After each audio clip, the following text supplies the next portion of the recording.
We're okay to roll?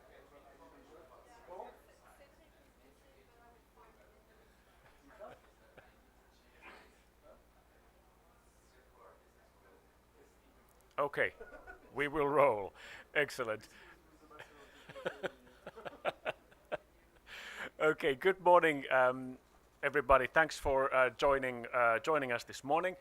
My name is Juho Lipponen. I'm coordinator of the Clean Energy Ministerial CCUS initiative, and my great pleasure to welcome you all to this morning's event on CCUS, a key lever to decarbonize the global cement sector. Great thanks to Thomas, Claude, and everybody at GCCA for the partnership. We are today doing the first of actually a series of 4 events at this same pavilion, same hour, 4 consecutive days. And we've designed these together with the GCCA crowd to cover a lot of interesting areas around CCUS and cement. So today is our overall event on strategy. Tomorrow morning we're going to be talking about transport and storage infrastructure. On Tuesday morning we will take a deeper dive into policy mechanisms and incentives, and then on Wednesday morning we finish this series with the theme of the Carbon Management Challenge, which people may have heard about and which will be launched on the or spoken in a high-level meeting on Tuesday. So that's our series of events here in collaboration with GCCA, and the logos bottom of the slide here. I mean, many thanks to all these organizations who will be speaking at all these events. So wonderful. Thanks so much. And today's panel and program is here. I'll hand over in a second to Thomas, who will give the welcome on behalf of GCCA, and also give us a brief introduction on from GCCA's perspective on decarbonization and the role of CCUS. After that, we'll follow with 3 company presentations from Heidelberg Materials, Holcim, and Cemex on their visions of decarbonization and the role that CCUS plays in their thinking. So these are 3 elevator pitches in that region of 4 to 5 minutes each.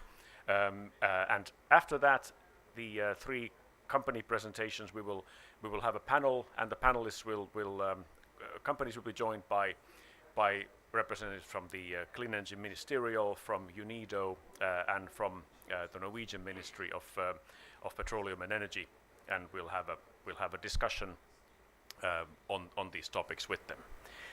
So again, GCCA colleagues, thanks for collaborating on this series, and over to you, Thomas. So thanks very much, Joe. And I think actually the thank you goes really both ways. I'll come back to that in 1 second in my discussion. As you said, I mean, it has been a really productive collaboration at what we have been doing, and we signed the partnership back in Pittsburgh, right? A few days before the COP of Sharm el-Sheikh. And I have to say that this is one of the partnership that really brought fruits, and that really came on is creating the famous snowball effect of discussion between industry, your organization, and the governmental organization, and we are really trying to get the best of the different bodies and organization. In 1 year, I mean, we have delivered 3 webinars, right? I mean, 2 webinars. One is pending on public policies, on infrastructure, and we have the one on financing pending, if I'm not mistaken, right? So that's really important for us. We met also in Goa with the same ministerial, where we started to talk, and we went out of Goa saying CCUS is becoming something different. And I think we are managing, thanks to you, I think we contributed a little bit to elevate really the role of carbon capture and the perception of carbon capture throughout these discussions. So I would like to introduce why it's important for us as cement industry, and I think most of you have seen that by now. So that's our roadmap with the objective of 2050 net zero. In doing this, we have identified the different technologies or the different levels that are needed in order to get to net zero. And you see in purple the importance of carbon capture. So it's 36% of the total volumes. By 2050, we need to have, depending on the scenario, between 1.2 to 1.5, 1.6 billion tons of carbon capture. And we need to have this development and deployment relatively quickly. We need to understand how we make it happen in the next decade. Well, the decade is almost midway now, so I mean it's not anymore a decade, and we have to be ready by the turn of the decade to really deploy the industry on the project. This is an extract from the Mission Possible Partnership scenario that summarize different sectors, that was working with 7 sectors, and summarize how the different green technologies should be ramped up across the world. And you see here what is interesting, I think, is the little round with the multiple. So you have here green power, you have hydrogen, you have CO2 storage, and you have sustainable biomass. And you see how carbon capture needed this elevation. So, and I come back to what I was saying earlier, the question is really, we had to change the discussion on the profile of CCUS, because CCUS was not sufficiently addressed, right? And the challenge is to go 99 times. So it's really, it's almost from zero to a radical deployment on a radical solution as one of the essential solutions to address the climate change. And I often say, for me, carbon capture use and store is the brake pedal of the climate change. It's one of the few technologies that really will enable to get the things out of the system and to really remove the CO2 from the system. And you see the importance of this technology for cement. Cement is 21% of the future demand out of these different technologies. So I want to give you back the word now to engage on the panel. And thank you very much again for the collaboration.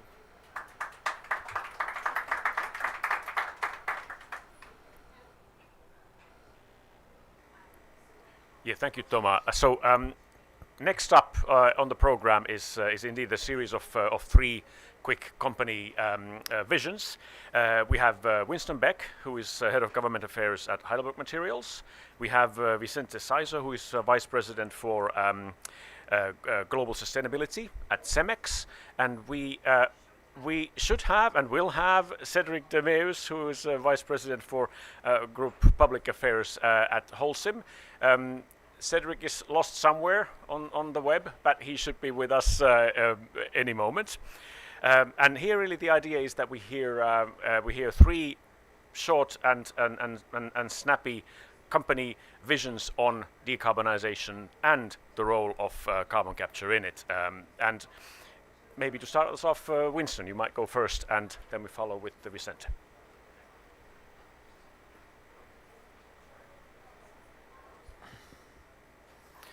Yes, hello everyone. Thanks very much, Juho, for organization and GCCA for hosting. So I will briefly present Heidelberg Materials' sustainability strategy and how we develop CCUS. So a few maybe quick highlights. Heidelberg Materials, we are one of the global construction material companies present in over 50 countries. We actually have updated our sustainability strategy in May 2022, and we are now aiming to reduce our CO2 footprint by almost 50% by 2030, focusing on Scope 1 and Scope 2, which is another 30% improvement compared to 2020. And it is really one of the most ambitious targets in our industry, and it will get us to 400 kilos CO2 per ton cementitious material within the next 7 years. And of course, in the long term, as all in our industry and as also the GCCA roadmap, we are aiming to achieve a net zero status by 2050 at the latest. But we are quite convinced that in some regions, such as in Europe and Northern America, that will go even quicker. But in order to achieve these targets, it also means that we really need to reinvent ourselves as a company and the way we are operating, right?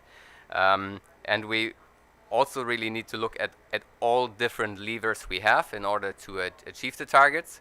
So we are looking at product optimization, meaning more supplementary cementitious material, alternative raw materials. We are looking in recycling. We are investing a lot in Europe and Northern America and in Australia in that area. So we really need to have a circular mindset in everything what we do.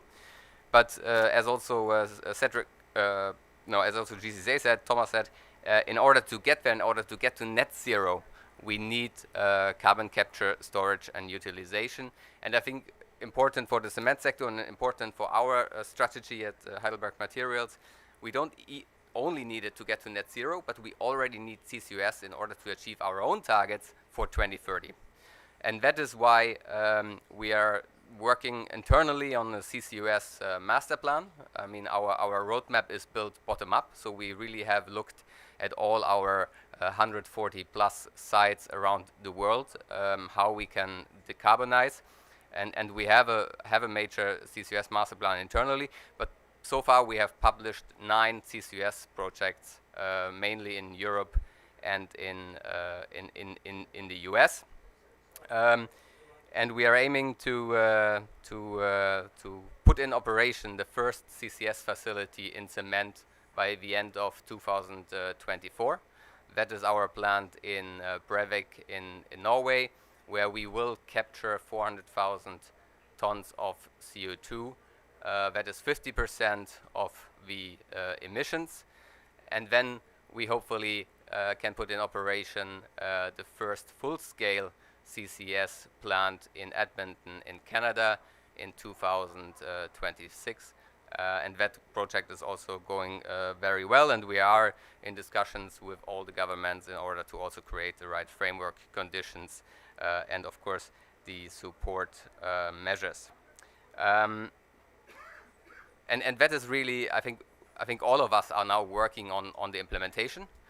We are quite confident when it comes to the technical side, because all of the technologies we are looking at, mainly 3 different capture technologies, all of these technologies are quite mature already.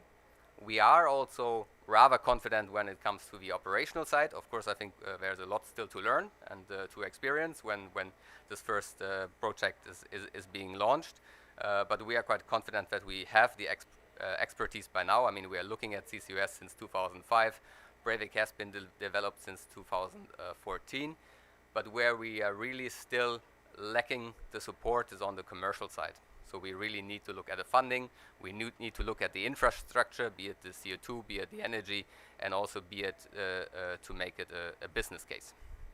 And maybe last, I think it's absolutely fantastic to be here at COP, because on Tuesday this week we have also started to work on the commercial side of CCS with the launch of EvoZero. So EvoZero is the first carbon captured net zero cement in the world, which we will be able to deliver as of 2025. The books are now open, and we will deliver it in 2 different ways. We have the carbon captured EvoZero Brevik, which is the physical product, which will be transported out of Norway, and we have the carbon captured EvoZero, which will be not a physical, but which will be virtual certificates with blockchain technology, but also captured at our plant in Norway. So thanks very much. Happy to answer any questions, and yes.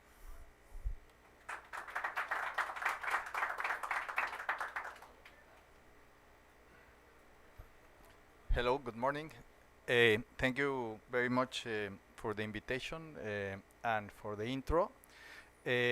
I would explain very briefly what at CEMEX what we are doing about CCUS, no, and how it links to our decarbonization strategy. No? First, I would make reference to the roadmap that Thomas showed on the GCCA, we have our own roadmap. And I would say that one significant difference with what Winston just mentioned in our roadmap is that by 2030 we have verified a target aligned with the 1.5 degree scenario, where we are not relying in CCUS at that point in time, and we are going to be pushing for CCUS after 2030. No? What we did internally in a bottom-up exercise is that we found that the proven or traditional levers in our industry are good enough for us to reach that ambitious 2030 target without really needing CCUS at that point in time. That doesn't mean that we're not going to pursue CCUS, but at least in our 2030 target we are not reflecting it. We think that the proven technologies will take us quite far in the decarbonization pathway.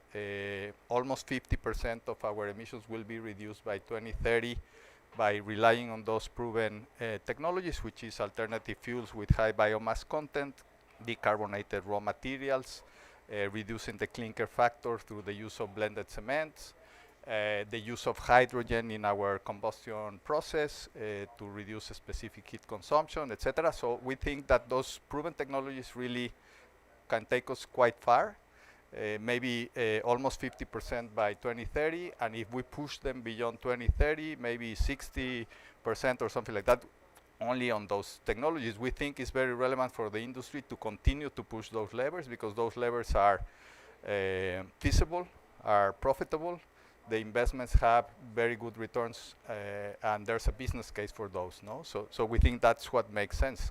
Nevertheless, to reach all the way to carbon neutrality, we think that around 30 to 35% of the remaining equation will rely on CCUS in our whole roadmap. Certainly, it's a lever that will have to contribute to reach to that net zero.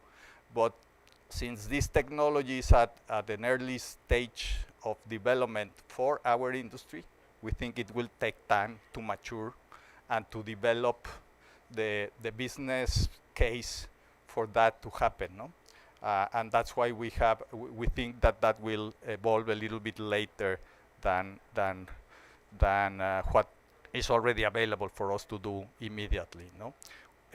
When we focus on the CCUS lever as one of the key elements to reach carbon neutrality, we have, I would say, two types of tracks. One is where there are already some technologies that have a good degree of technology readiness level that are ready to be deployed.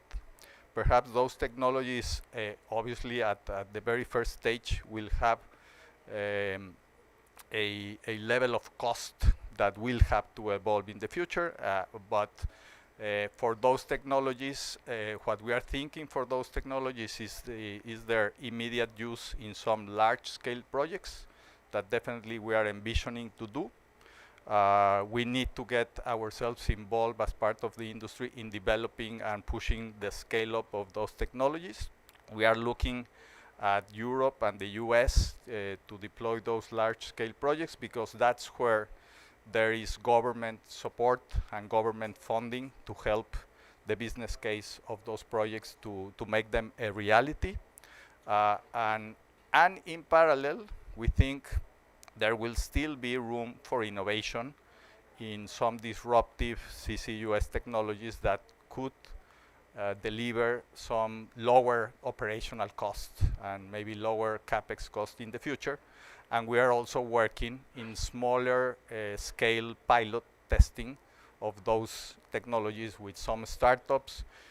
In CEMEX, we set up a venture business unit, CEMEX Ventures, where we are investing in some startups. And through these startups is that we are exploring some of these newer technologies with lower technological readiness level, but with a good promise of delivering CCUS at a lower cost, maybe in the future. No? So we think that's also important to also work on those more disruptive or more modular, smaller things that can be scaled up in the future. No? So we have these two tracks happening at the same time, and we think the business case for CCUS will take a little bit longer to develop than what we already have at hand with the proven technologies, and we're planning to be very active part of that.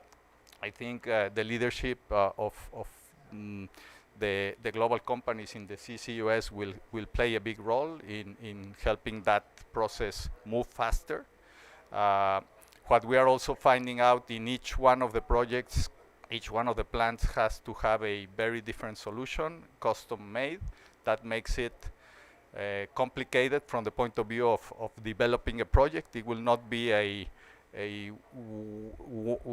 one project that then you can replicate easily in different locations. It really takes, you have to take the time for each plant to develop its own roadmap and its own different combination of solutions. We also think there's going to be a different mix of utilization and storage in this equation, depending on the location, depending on the ecosystem surrounding each facility.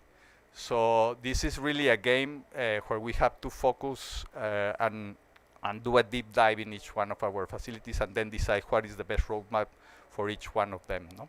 We have a certain number of projects, like 7 locations in Europe and in the US where we are doing this deep dive, and the economics and the partnerships will help us define which ones will move faster in the roadmap of starting to get them to be implemented.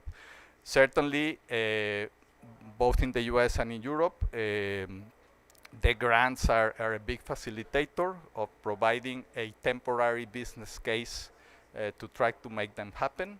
And hopefully with the scaling up of those solutions and the learnings from all these partnerships that we are developing will help us to gradually create that business case that could be extended to other geographies. No?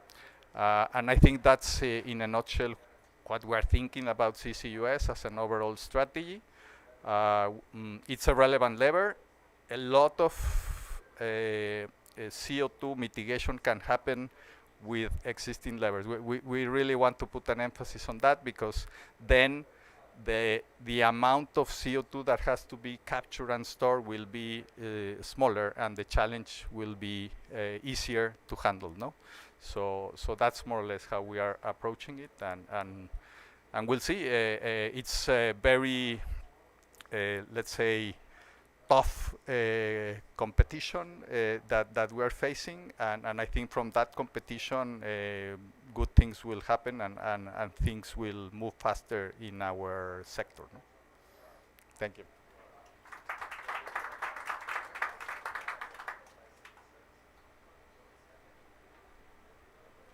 Hi everyone, my name is Cédric Demeus from Holcim. Sorry for being late, the pleasures of COP. I'm not going to say anything massively different from my colleagues, although I haven't heard you, Winston, but I can guess what you said. In a nutshell, and leaving rapidly to leave more space for discussion, we're working on all levers. Those levers are the traditional levers you were referring to, including defossilizing our operations, including working on energy efficiency, and so on. Second pillar is to work on formulation. There are lots of opportunities to innovate in the formulation. What comes to mind is calcined clay. We've got the first full-scale plant that came in operations last year in France for calcined clay-based solution, which allows you to put on the market solutions that are already 50% CO2 reduced compared to the average. So that's a massive way forward. The other one is construction demolition waste. I will talk a little bit more about that in a minute. The third lever, you also mentioned it, it's innovation. We collaborate with over 100 startups around the world on a range of different innovation, be it in the space of mineralization, be it in the space of storage, be in the space of innovative formulation and innovative chemistries. I can't help noticing that they are very present at COP. Many events were held with those innovative companies and startups with a noticeable presence over the last 2 days, which was interesting. And the fourth lever, of course, is CCUS. What I would like to say on CCUS is that CCUS is not a silver bullet. You mentioned it, the less we have to capture, the better we will be. CCUS is the last lever that you use at the end, but nonetheless an essential one to get to net zero. I think what is a characteristics of this deployment of CCUS in our sector, certainly at Holcim, but I can only suspect it's the same for all of us, is that each and every project is different. You might have a generic technology to capture, but the implementation, the execution and the operation will be vastly different from one project to the other. And they have one thing in common today, is that all of these projects need to develop an industrial value chain that does not exist. That does not exist.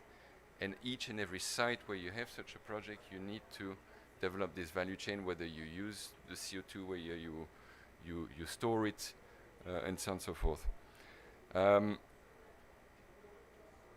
I certainly don't want to downplay CCUS. It's certainly part of the strategy. We have at Holcim what we call 11 flagship projects, which are at a very advanced level of maturity. 5 million tons of CO2, at least 5 million tons of CO2 by 2030, and put on the market 8 million tons of fully decarbonized cement by 2030. That's our North Star as far as CCUS is concerned. I mentioned construction demolition waste. That's the second lever that's in different formulations. We also see a massive opportunity in capturing construction demolition waste around the world, which is used at different stages of the cement production or the concrete production, which also provide an interesting potential there. We plan to capture 20 million tons of construction demolition materials by 2030, working on over 150 individual projects to accelerate that as much and as fast as we possibly can. So I'll leave that as a very quick overview and can go in more details in the discussion. Thank you.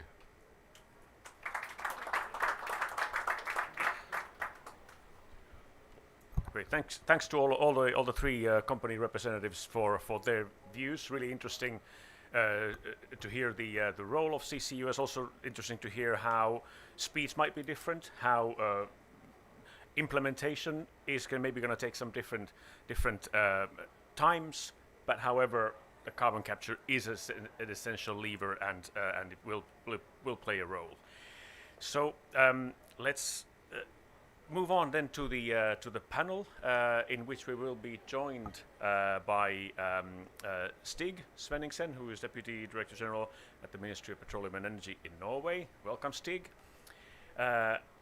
J.F. Gagné, who is head of the SEM Clean Energy Ministerial Secretariat. Oh, and Rana, you are there. Rana Gonaim, who is Chief of Energy Transition at UNIDO.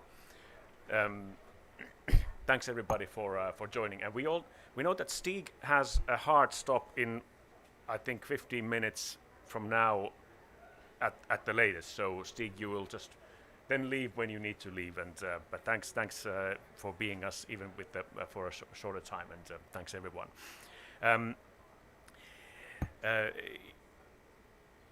Before we start the panel, I think one thing that I meant to say in the beginning and forgot is that it's really great that the cement industry and GCCA has come very, very strongly into the CCUS forum, and you really have upped the profile, because before the cement industry came, we had obviously equipment manufacturers who were talking a lot about carbon capture, and they would do because they sell equipment and solutions.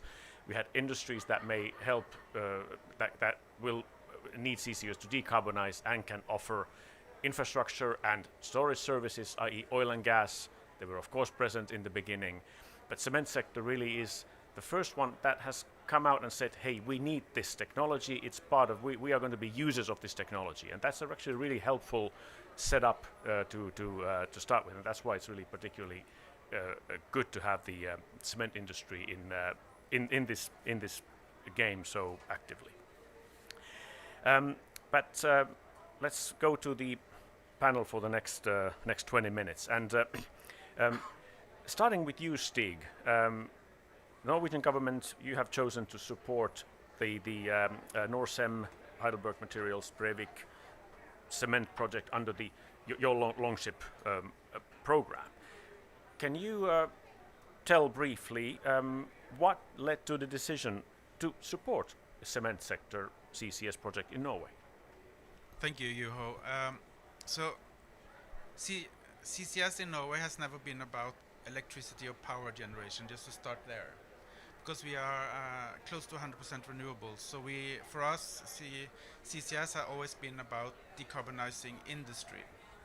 So many years ago, we did a survey of all the point sources of CO2 in Norway onshore, and the cement factory in Heidelberg cement factory was one of those point sources that stood out as a large source of CO2. There were others as well. After we have done this survey, we had an open call for interest to industry if they wanted to join a competition on being part of our CCS project. And Heidelberg was one of those companies who raised their hand, and we also had two other industries that put out their hands. So that is the short answer, that it was a combination of us going through all point sources and seeing what is relevant for Norway, and the industry stepping up, saying we are willing to join you in this work. Thank you, Stig. Now we heard already from three companies that you're developing carbon capture, maybe at different speeds, also in different parts of the world, and Holcim and Heidelberg already mentioned like numbers of projects that you have in mind. Cemex you didn't necessarily, but you're also developing the earlier project that as you mentioned, Vicente. So could you all take a moment and reflect a little bit, pick a country in which you are developing a CCUS project, and talk a little bit about why you're doing it there and how the policy framework might be beneficial in that particular jurisdiction that allows you to move ahead with CCUS project. Maybe Cedric, you may start and then move this way. Look,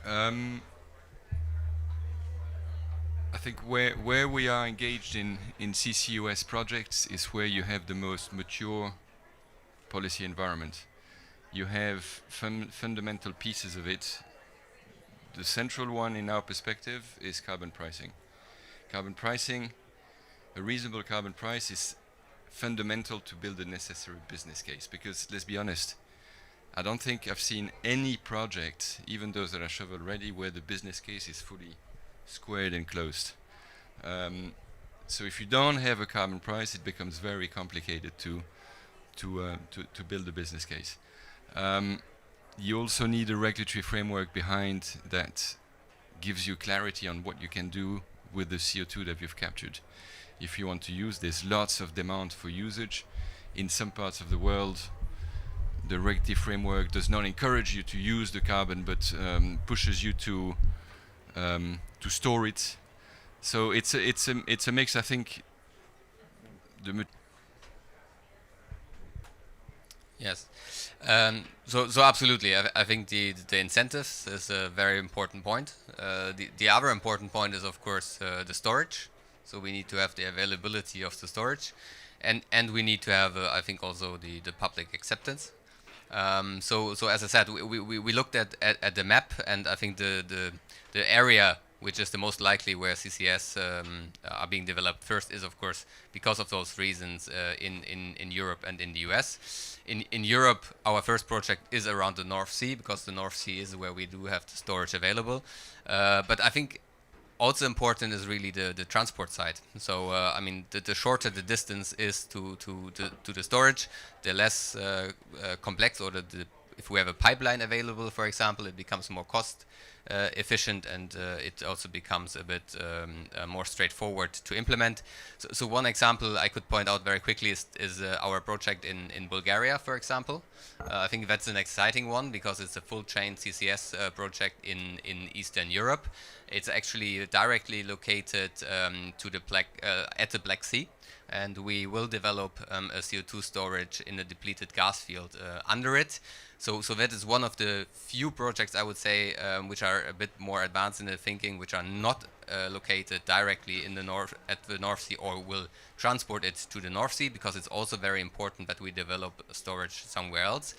It will have a pipeline of 30 to 40 kilometers, so that's comparatively relatively short, and that's actually. So it's a single source, a single sink project. There are a few chemical players around it, but this cluster is not yet developed. So the pipeline will really be developed for us. I think the capacity still needs to be decided. And we actually will be quite engaged in the transport development ourselves. So that is a new area for us, and we're really also learning a lot here.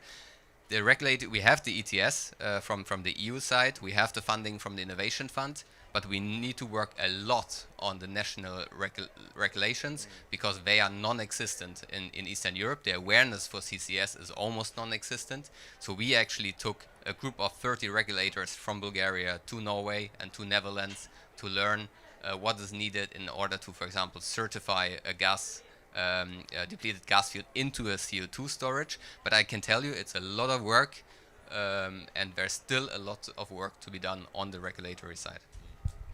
Thank you. Vicente.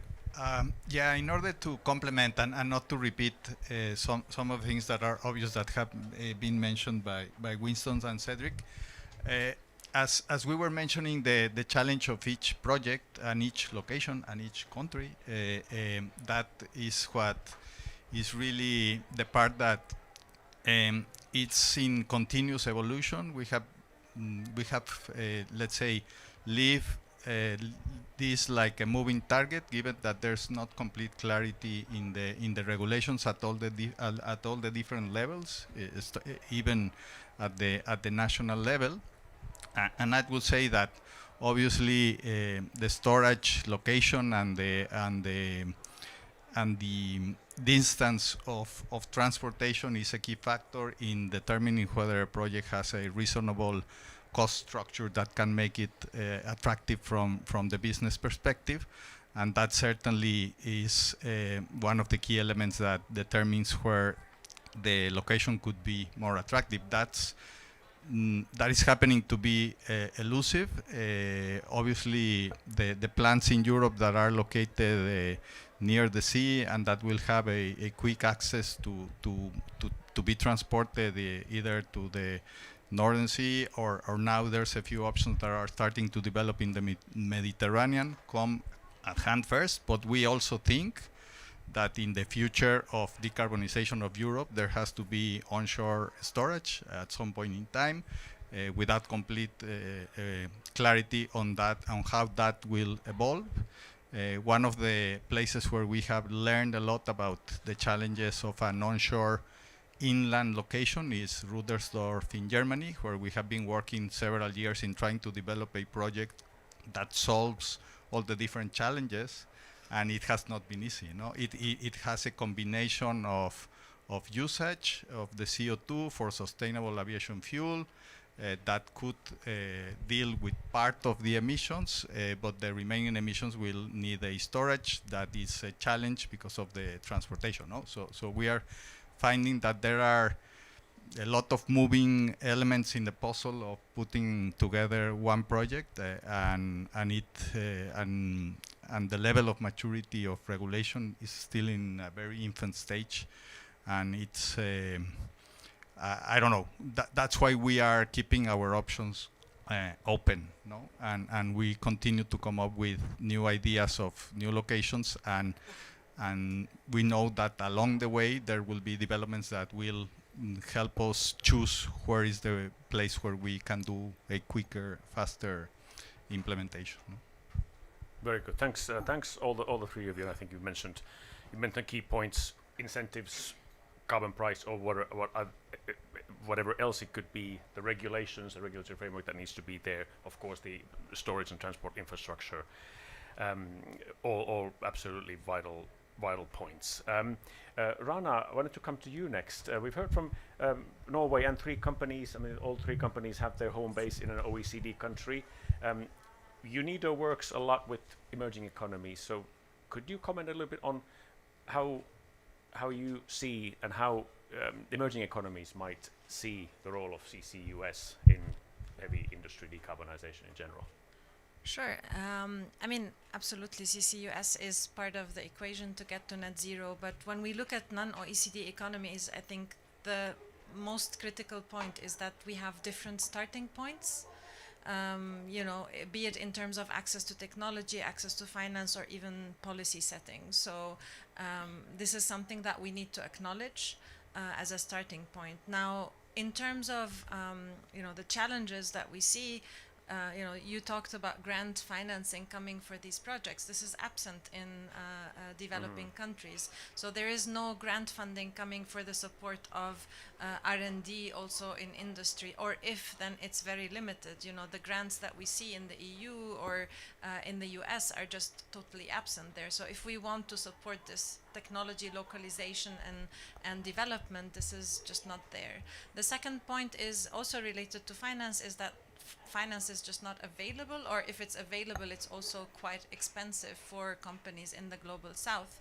And at the present time, actually, very few donors or the green funds and so on are not really willing to support this technology development. And I see Stig here, and tech has a role to play there in terms of the UNFCCC discussions to really, is CCUS part of the equation or not? Because the risk here as well is, since we're talking about different starting points, is that in developing countries, there is no infrastructure, and that infrastructure needs to start developing today. So unless we also make sure that the funding is available to develop that infrastructure, it's a sort of a catch-22 situation where, you really need to advance on that.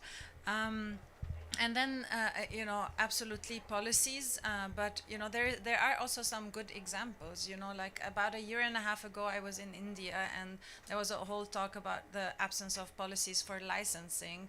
A few months ago, I was there, and there was like great progress that happened. But so what we need there is actually more of this knowledge exchange among countries. What we need as well, we see it also, centers of excellence that are being established in India, in China as well. Here, I guess in the region, UAE and Saudi is certainly among the countries that are leading the way on development of CCS and CCUS. So how do we, make sure that countries that are already progressing accelerate, but how do we make sure that countries that are, two steps back turbocharge? That's not a word I usually use, but I think it makes very much sense here. And really jump on that train. So I think that's where I will end. Great, thanks, Rana. Can I add something to that, if I may? Sure. We tend to focus almost exclusively on the upstream side of the discussion. So the capex investment, right, which is a heavy capex investment. Perhaps we don't focus enough on the downstream. Who's going to buy the decarbonized cement? Where's the demand going from? So if it's challenging in environment like Europe or United States, where this demand is, evolving, but it still remains the exception rather than the rule, the demand in those countries is simply not there at all. And so you really need to tackle it from both ends. Thank you, thanks. And we may come back to that very point shortly. And it was great actually that Winston, you mentioned your Evo Zero development already earlier. We'll have a question on that as well. JF, Clean Energy Ministerial, is a group of 30 governments that brings governments, but not only governments, also industry together to advance clean energy deployment in general, and to turbocharge it, or to use Rana's term. What can the SEM do to help fire up carbon capture and decarbonization in the heavy industry sectors such as cement? Well, first, let me thank you and congratulate you, both you and GCCA, for organizing this event. I think my knee-jerk reaction to your question would be, this is exactly what it's all about. To give a bit more details on the SEM, we're a platform that were created by governments to be an accelerator of these type of collaboration mechanisms. The SEM is not a treaty-based organization. Our members are not signatories to any agreement. They're part of the SEM because they see value and they want to be at the forefront. And so we're talking about turbocharging. That's exactly what the SEM is about, is bringing those partners that have a vested interest and the capacity to really move the agenda forward, and then taking the results of that kind of forefront runner and then bring it to the masses and get a global aspect. And the key aspect of this is about creating the right collaboration framework. So we of course focus a lot on international government-to-government collaboration to make sure that the capacity that is built, the lessons learned in those governments that have been the first at the creating pathways to decarbonization actually can share their knowledge with others. But we also even work on intra-governmental collaboration. So being able to get energy ministers, industry ministers, transport ministers, finance ministers, climate change ministers to talk to one another and say, hey, what you're trying to solve, I'm actually working for a different policy reason, and making them work together. And then lastly, but certainly not leastly, also getting a private sector to government dialogue going. So a discussion like today, being able to get government representatives with industry to discuss what are the issues and who's got the right levers to address those issues is really at the bottom of what we do. And we do that on two kind of frameworks. We have what we call work streams, who basically bring the expert, bring the knowledge together throughout the year, advancing the state of knowledge, sharing practices, and even demonstrating where we can go. And we've got, of course, the CCUS initiative is a good example, but you were talking about creating demand. Rana is actually one of the coordinator of an industrial deep decarbonization initiative, which advances a global public procurement pledge, whose main purpose is to create that demand for the low carbon aspects, recognizing that the public sector is one of the largest public works, contractor in the world. So being able to take that in a way to create demand. And so that's one of the way that we work, is each of our work stream is trying to address all the issues from power, transport, industry, even social aspects like skills. Will we have the right knowledge? You were talking about regulators who need to understand the aspects. So being able to share progress in terms of having the right skills in the workforce to advance this. And then we try to bring this knowledge at the senior most decision-making level. So we have a dedicated yearly ministerial where we bring all our members and our partners, because we have about 55 countries who actually are participating in some of our work streams, to discuss at the seniorest level what are the key challenges that remain to be addressed, what progress have we made, but then where do we need to focus next. So it's a bit of both a dialogue between getting ministers to understand what progress has been made, but also getting their guidance in what we do. And we try to do that more than once a year. That's why we're here at the COP. That's why we've been very present at the G20, so that we use all of these opportunities to be able to make sure that when governments are setting direction, they do so understanding there is actually action going. So one of the key messages we're trying to bring to the COP is, hey, don't be afraid. Be ambitious. We have the coalitions that can actually make it work. And so I would say basically what the SEM brings to organizations like these who want to move forward is in three areas. An opportunity to meet regularly and really hash out the issues and get to share the best practices. An ability to also work across streams. So basically linking the production of technologies like CCUS, like hydrogen, like biofuels, the actual supply chain aspect, including for fuels, for example, transportation. So we have a Marines initiative that is really trying to see how are we going to get the supply to the demand, and then a demand creation arm to make sure that we basically, so in looking at all these things holistically, and then finally an opportunity to have a dialogue with the seniorest most decision makers and making sure that there is support for this. And when we're talking about a senior decision maker, it's not only ministers. We also invite C-suite executives to come to the ministerial, have roundtable discussions so that not only governments are enabled to act, but within their industry, there is a feeling that, you know what, the political will is there, so we will empower all of you to really, push the envelope in terms of sustainability aspects. So this is really what we hope to be able to bring in. Very happy to be here today. Great, thanks JF, and thanks for that. And indeed, SEM can be a real catalyst of this three-way collaboration between governments, industries, finance, and others. So yeah, great. We only have a few minutes left. So final point, going back to the demand creation. JF mentioned that Rana, you are coordinator of IDDI, which many of us already know here. One of the points under IDDI is the Green Public Procurement Pledge. Can you say a little bit more about what that is, and maybe then our industry colleagues could comment a little bit from their perspective how what kind of conversations they might be having with governments on green public procurement and demand creation. Absolutely. And actually, also Jean-François triggered this point about skills, which I wanted to mention before. I mean, absolutely. If I need expertise on CCUS, it's so hard at the moment to source any expertise on this. So, you know, we really need to work very heavily on this skills issue, and certainly have more women. So shout out to all the women in the room as well. Now, on the demand creation, yes, under IDDI, we have the Green Public Procurement Pledge. It actually solicits government to commit to procurement of low-carbon steel, cement, and concrete for public construction projects. And essentially, it has four levels for the pledge. The very first one is for governments to start the requirement of the disclosure and the data frameworks for reporting. There's a whole issue around the standards that are being used. And so what we realized is that even that requires some hand-holding actually for governments to commit to.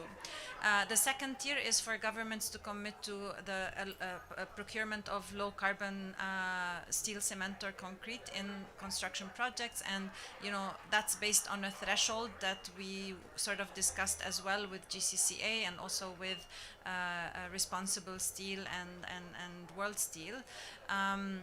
Now governments are doing consultations around what is the threshold, because it depends on national pathways which threshold they would commit to as well. The third level is around commitments for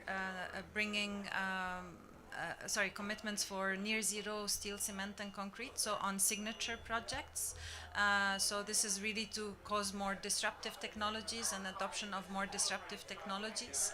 And then the final tier of the pledge is alignment of procurement targets with net zero goals, because what we see is also a bit of a disconnect between what countries pledge under climate and then industrial policy, procurement policy, and so on and so forth. Okay, great. So that's the framework of the pledge. Now what we have is we have 3 governments that have committed to do the consultations, and these are the governments of Canada, UK, and Germany. And on the 5th of December, there is a session where these governments are going to update us and tell us more around what is the threshold that they're committing to. I can't disclose now because it's still in the making, but there's another 4 or 5 countries that are also committed, and major countries, I have to say, that are committing to this pledge. Also on the 5th of December, this will be announced during a roundtable that we are organizing. So we see momentum, but honestly, the bottleneck that we need to resolve to bring more countries on board is the issue related to the data protocols and also the standard. Without that, it's not going to work out. So thanks. Thank you, Rana. We do have to wrap up in a few minutes, but if any of the industry representatives want to comment on public procurement, and maybe starting by you, Winston, who's going to buy Evo Zero? Well, that's the question. We only launched it on Tuesday, but the books are open, so if anyone is interested. But no, I think I mean public procurement is one of the key issues, of course, when we talk about making a business case. You know, we will, I think as all of us have outlined before, we will require some level of funding for the first 10, 15 years, because these are all first mover projects, right, where there doesn't exist any blueprint.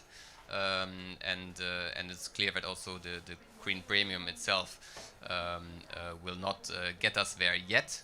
The ETS price is not, the CO2 price is not there yet. And also, of course, we do have the capital cost at the beginning, and these projects will only be operationalized in a few years, with the exception of the Breivik one. But we are looking very much into public procurement as well, and private procurement. and that is one area where we think not enough is happening. There is a few discussions ongoing, and very grateful for initiatives such as the IDDI, which are really working on this. I think from our point of view, what is very important from us is that really we are very transparent about the environmental benefits. So we need to have a very solid monitoring and verification scheme, and we need to raise awareness about the benefits, also in terms of commercialization for our customers, because they will be able to implement net zero buildings as soon as the products come to the market. And of course they can use that for their discussions with SBTi, and they can offer more expenses office and rental space. So there's also not just an environmental benefit, but there's also a commercial benefit to it. And then we also need to speak with the countries. And I must say, I mean, yeah, for 40 to 60%, I think globally of concrete is being purchased by public projects. And it's not, I think some of the governments could really be in the forefront. But we don't see that yet happening enough. I mean, in the US, we have the Buy Clean program, which I think is a good example, but we don't really see that popping up anywhere else. So we would like to see some more leadership here, and having pledges, but also updating the standards and the building codes is very important in order to enable these projects to kick off. Thank you, Winston. Anything more to add? Yeah, very super briefly? quickly, two things. We need to continue working with the IDDI to make sure that we speak the same language, and that the governments are equipped with something that is meaningful and relevant for each and every country in the globe, because it's not one single number that will be used universally. And the second element, there are solutions available already today on the market, up to minus 60% in some cases. So this should already be in the market. And let's not make perfect the enemy of very good, because we can already advance today. We've had our brand EcoPlanet and EcoPact on the market for 2 years. They're growing, their market share is growing. Let's already make sure that governments procure that, and that we go step by step and not wait for the ultimate Evo Zero. Right.